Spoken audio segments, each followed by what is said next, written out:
Today we are discussing what are anonymous arrays. So as the name suggests, anonymous arrays are arrays without names. So we will not have any standard reference name by which we can point to that particular array. So these arrays are meant for one-time usage whenever and wherever necessary. So we will quickly demonstrate what anonymous arrays are, how we can use using a small code snippet. So without any delay, let us see how that is done. So this is an example of how we can utilize anonymous arrays. So as you can see, we have a println statement, which is printing the length of an anonymous array.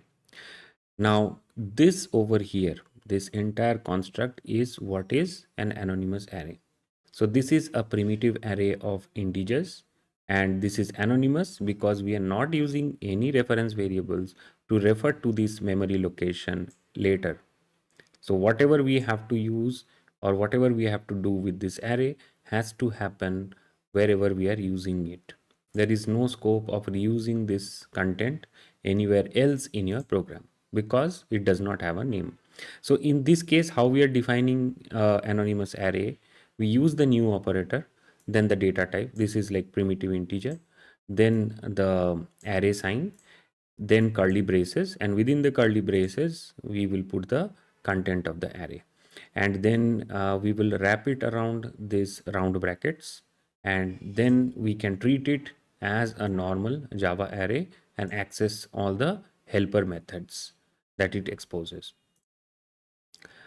Now in this next example, we'll try to create an anonymous string array which contains these few strings. There are 5 strings within this, and we are going to call this method concatenate strings to join all these strings and print it out. So let's see how that is done. So this is the concatenate strings method. We have used the Java util string joiner, and while creating the string joiner object, we have specified the delimiter as comma and a space. And now whatever words has been passed to this concatenate strings method, we are going to iterate over them, and we will add those, we will join those words to this string joiner. And once the words have been added, we will print the entire concatenated string out. So that's the whole idea of how we can use anonymous arrays, whether it is string, whether it is integers, float, double, char, it doesn't matter. It can be of any data type, but it should not have a reference name. So just to give you a few more examples, here we have defined one anonymous char array which contains these characters x, y, and z. Then we can also create anonymous multidimensional array. So in this case, the only difference we see is after the data type declaration, we have to put 2 square brackets to show that it is a 2D array, 2-dimensional array.